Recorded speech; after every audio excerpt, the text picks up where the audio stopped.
Oops, you've clicked the video already? Give me a second to tidy up and I'll be there with you with a new topic. Well, today is the day that I eventually open up the rudder hotspots that the surveyor spotted. So it's a rather easy job, on paper at least. And let's see how that goes.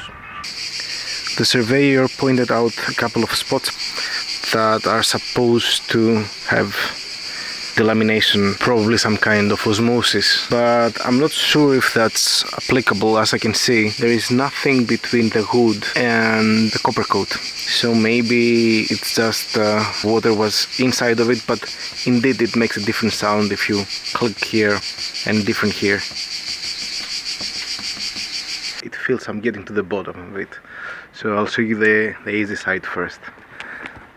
You see these minor kind of issues that they were not really obvious. I opened them up a bit to check whether there is an issue or not. This one too, here another spot, and another one down here. The way I did it, I had to turn the rudder all the way to where the shadows are, so I could see this kind of shadow, and that tells me there is a bubble in there, and that bubble can contain probably moisture, but maybe it's just a faulty paint application or something. Come with me to check on the other side. Oh, and I opened up this because there was a big bubble here. Wait. What the hell?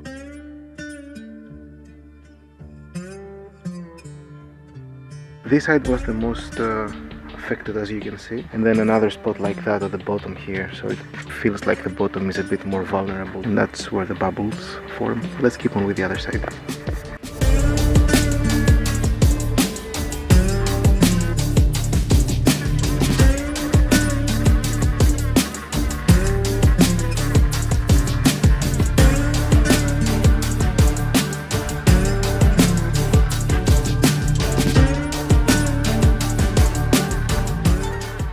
Now the wooden parts are exposed to the element, so I need to make it waterproof again. So I decided to use some generic epoxy resin, and here I am mixing the parts A and B. Needless to say, of course, that the wood should be completely dry before the application of the resin. Also, as always, remember to remove all the dust from the areas that you intend to apply the resin, but I'm sure you already know that. And as I perform this tedious task, I would say, why don't you do your task, which is way easier than mine? Yeah, you know what I'm talking about. Why don't you go and hit that subscribe button, along with the bell icon for more notifications regarding my work and my future videos. And don't forget to like the video, if you liked it, of course. Cheers! I'm preparing a mix of Coppercoat. I got it when I got the boat, and it has three parts: A, the B, and the copper itself, and it's quite heavy. I think it's 2 kilos, this kind of pack. It's an epoxy product, so you have to mix 2 parts and then mix the powder and then stir it up quite a lot. And I'm not going to redo the whole hull, I'm just preparing the rudder right now. I filled it with epoxy filler and epoxy resin, and so I had to sand it down to make it even and flush, and I will be applying this on top of the Coppercoat that is already on there. So I had to sand it down yesterday night with an 80 grit sandpaper. Wash it with high pressure, preferably, and it's going to get dry soon, I think. The way I see this, based on what I've read from Coppercoat themselves, is to split these 3 parts in 4 even quantities, right? We need 4 of part 1, 4 of part 2, and 4 of part 3.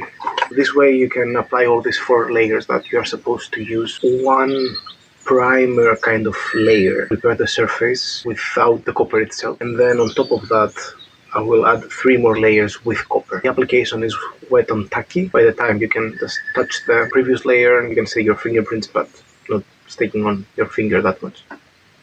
Cheers. Basically, it smells bad.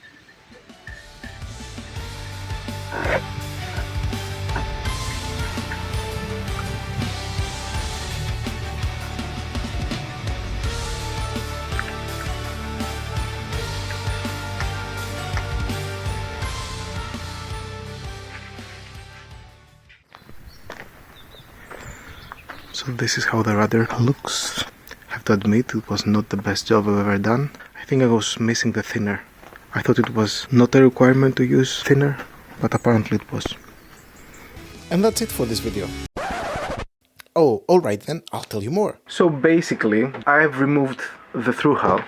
This was the sensor at that through hull. This is an Airmar sensor. I'm not very familiar with it. It seems to be very old. What I'll do is I will replace the old one with a new Airmar. Yeah, sticking with the same company for some reason. The DST810. This is the triducer. This is a multi-sensor. So it has the depth sounder, the speed based on the water, of course, and the temperature of the water, and it all comes into one kind of sensor.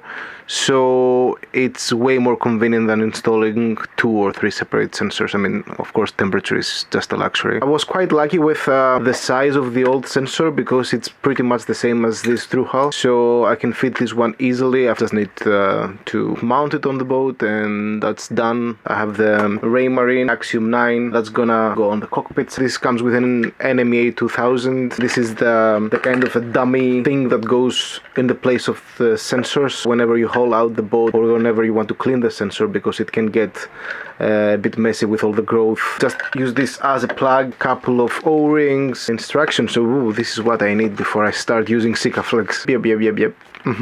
Okay. There is a special app you can use with that. Of course, it can be hooked up to the Axiom. It has its own app if you want to test and mess around with it. I will do that definitely. I like applications. Taking up storage on my old phone. I will continue with the installation of the through hull. I'll take you with me, probably. Most likely.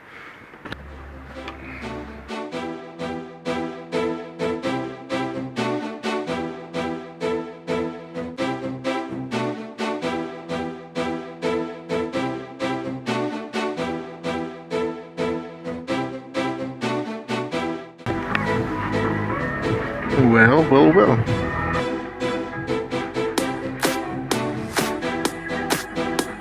Nice and clean. Nice.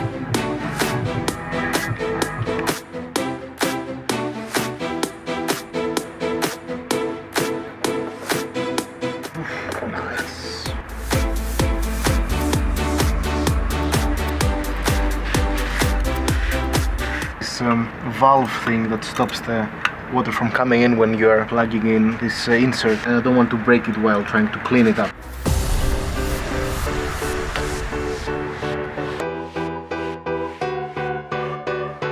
Removing this very special tool. It needs 6 millimeters more than the total length than protrudes after you put on the flange, and after you put on the washer, and after you put on the nut, starting from the bottom and coming all the way up.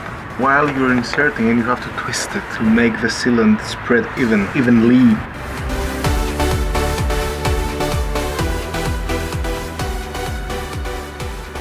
I'm happy with it. I know I'm wasting too much, but then again, better be safe than sorry. I have to go inside and tighten up the washer with the nut, and then come to remove the excess sealant.